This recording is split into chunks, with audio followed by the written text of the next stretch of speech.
नमस्ते दोस्तों, एस्ट्रोभूषण चैनल में आपका स्वागत है। हम बात कर रहे हैं गुरु का जो गोचर हुआ है। 1 मई को गुरु जो है मेष से वृषभ में आए हैं। हर एक लग्न और राशि के लिए अभी तक हम बात कर चुके हैं। आज हम बात करेंगे मीन लग्न और राशि के लिए गुरु के इस गोचर के क्या परिणाम होंगे। गुरु अगला 1 साल तक यहीं पे रहने वाला है।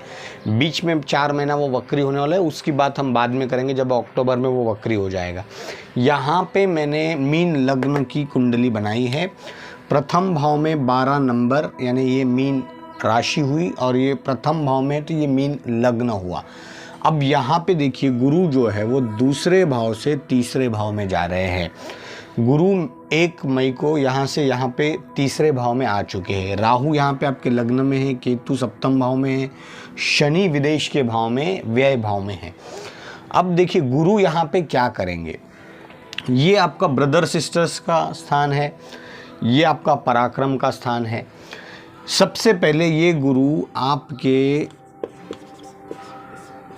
भाई और बहन के साथ, सिबलिंग्स के साथ आपके रिलेशन सुधारेंगे। वहाँ पे कोई भी अगर अनबन चल रही है तो वो रिश्ते वापस से वो बॉन्ड बनना चालू हो जाएगा। ऐसा हो सकता है ऑलरेडी गुरु के रिजल्ट्स मिलना चालू हो चुका होगा। कोई आपके भाई बहन आपके नज़दीक आ सकते हैं, आपको उनके साथ सलाह मशवरत करने का एक मौका मिल गया होगा, या आपको ऐसा हो गया होगा कि कोई फंक्शन, फैमिली फंक्शन में आपका मिलना मतलब संभव हो गया होगा, या आने वाले दिनों में हो सकता है। क्योंकि गुरु जो है वहाँ पे वो नेचुरली शुभ प्लैनेट है और वो जिस जगह पे आ रहे हैं तो विचारों में जो दूरियां थी वो कम हो जाएगी। अब ये पराक्रम का स्थान है, आप यहाँ पे साहस करेंगे।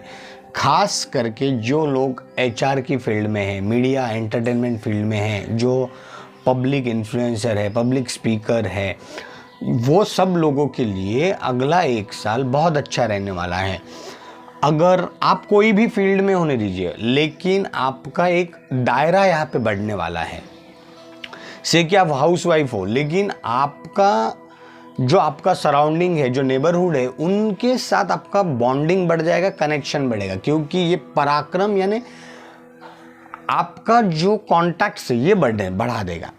अब यहाँ पे आपको ये गुरु कुछ ऐसे मौके देगा ये 1 साल में, जिससे कि आपको फेम मिले, आप रिकग्नाइज किए जाओगे। आप कोई भी फील्ड में, आप एक्टर हो, आप डांसर हो, आप ड्राइंग करते हैं, आप कोई आर्किटेक्ट हो, आप राइटर हो, आप कोई पोएट हो, आपके लिए ये गुरु इस साल में बहुत अच्छे योग बना रहा है। क्योंकि वो खुद पराक्रम भाव में आके, और ख़ास करके अगर दशाएं आपकी सही चल रही तो डेफिनेटली आपके साथ ये होगा। हालांकि यहाँ पे राहु ने आपको स्ट्रेस दिया होगा, स्ट्रेस दे रहा है राहु प्रथम भाव में बैठ के। और ये जो स्ट्रेस रहता है, बहुत बार आप अगर सोचोगे तो राहु केतु ये क्या है कि छाया ग्रह है, दिखते नहीं है लेकिन तकलीफ देते हैं। तो ऐसे स्ट्रेस जो रहता है वो जिनकी वजह से आपको है, उनको ये पता नहीं है कि आपकी वजह से सामने वाले को कोई स्ट्रेस आ रहा है, क्योंकि वो दिखते नहीं है और वो अपनी ज़िंदगी में मशगूल है। आपको स्ट्रेस दे के जा रहे हैं, तो आपको भी ये सब चीज़ों को इग्नोर करना है, वो स्ट्रेस आपको नहीं लेना है। शनि द्वादश भाव में बैठ के आपके लिए क्या है, विदेश के योग कर रहे हैं। तो शनि की हम बात यहाँ पे नहीं करेंगे, जस्ट आपको एक सिंपल ये बना रहा हूँ, खर्चे थोड़े शनि बढ़ा सकता है, विदेश के योग शनि अच्छे कर रहा है। अब गुरु की दृष्टियों की बात करते हैं। 1 2 3 4 5 गुरु की ये एक दृष्टि है, यहाँ पे एक दृष्टि है और यहाँ पे एक दृष्टि है। लाइफ पार्टनर के साथ केतु की वजह से जो इल्यूजन था, जो आप एक दूसरे को समझ नहीं पा रहे थे, आप आपकी लाइफ पार्टनर की कोई भी जो उसका डिसीजन है, उसके पीछे का लॉजिक आपको समझ में नहीं आ रहा था, अब गुरु आपको वो क्लैरिटी दे देंगे। तो यहाँ पे आपका जो लाइफ पार्टनर या बिजनेस पार्टनर का जो स्थान है वो यहाँ पे सिक्योर कर रहे हैं गुरु। मानो बिजनेस में आपका जो बिजनेस पार्टनर है वो कुछ अलग स्ट्रैटेजी लेकर आ रहा है, वो स्ट्रैटेजी आपको समझ में नहीं आ रही थी, अब गुरु आपको वो स्ट्रैटेजी के बारे में क्लैरिटी देंगे। तो उस हिसाब से गुरु की ये दृष्टि काफ़ी शुभ है। गुरु की एक दृष्टि आपके भाग्य स्थान पे है, तो भाग्य का सपोर्ट गुरु यहाँ पे आपके लिए तैयार कर रहे हैं। आपको पिता के साथ भी आपका बॉन्डिंग बढ़ जाएगा, आपके पिता के साथ कांटेक्ट हो जाएगा, पिता के साथ आपकी बातचीत होना संभव हो जाएगा इस टाइमिंग में। और गुरु की एक दृष्टि है जो आपके इच्छा पूर्ति के स्थान में, गुरु की ये दृष्टि नीच है। अब देखिए, गुरु है, नेचुरली शुभ प्लैनेट है, तो इच्छा पूर्ति ये ज़रूर करेगा, लेकिन उसका सुख आपको नहीं मिल पाएगा। यानी वो इच्छा पूरी हो जाएगी, लेकिन आपको ये एहसास नहीं हो पाएगा कि मैं इसी के लिए इतना स्ट्रगल कर रहा था क्या। इच्छा तो पूरी हो जाएगी, फिर आप अगेन काउंट करना चालू करोगे कि ऐसे तो बहुत लोग हैं। तो ये बेसिकली यहाँ पे आपके साथ होने वाला है, क्योंकि ये गुरु की नीच दृष्टि है।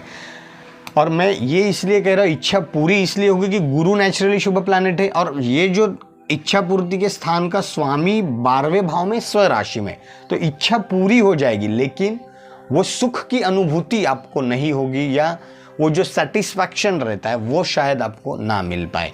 तो उस हिसाब से मीन लग्न के लिए गुरु का गोचर कोई प्रॉब्लमेटिक नहीं है, ज़्यादा अच्छा भी नहीं है, ज़्यादा बुरा भी नहीं है। ओवरऑल देखने से, आप परसेंट वाइज देखने से 60% आप शुभ मान सकते हैं। यहाँ से गुरु के साथ अगर कॉम्बिनेशंस आप देखते हैं, तो अगर यहाँ पे राहु है, परमानेंट कुंडली की मैं बात कर रहा हूँ, गुरु के साथ अगर राहु है तो गुरु राहु चांडाल योग का निर्माण होकर आपके लिए बहुत नेगेटिव साबित हो सकता है अगला 1 साल। उस केस में आपको शंकर भगवान की शरण में रहना चाहिए। बाकी कोई भी ग्रह की युति उतनी बुरी यहाँ पे नहीं मानी जाएगी। तो ओवरऑल मीन लग्न और राशि के लिए आने वाला 1 साल अच्छा समय है। खास करके पराक्रम भाव के हिसाब से आप अगर कोई भी ऐसी फील्ड में है जहाँ पे आपके पब्लिक कॉन्टैक्ट्स आते हैं, पब्लिक रिलेशंस आते हैं, उस फील्ड में आपको फेम मिलने के चांसेस है। तो ऐसी जानकारी के लिए मेरे इस चैनल को सब्सक्राइब कीजिए, फॉलो कीजिए। Thank you very much.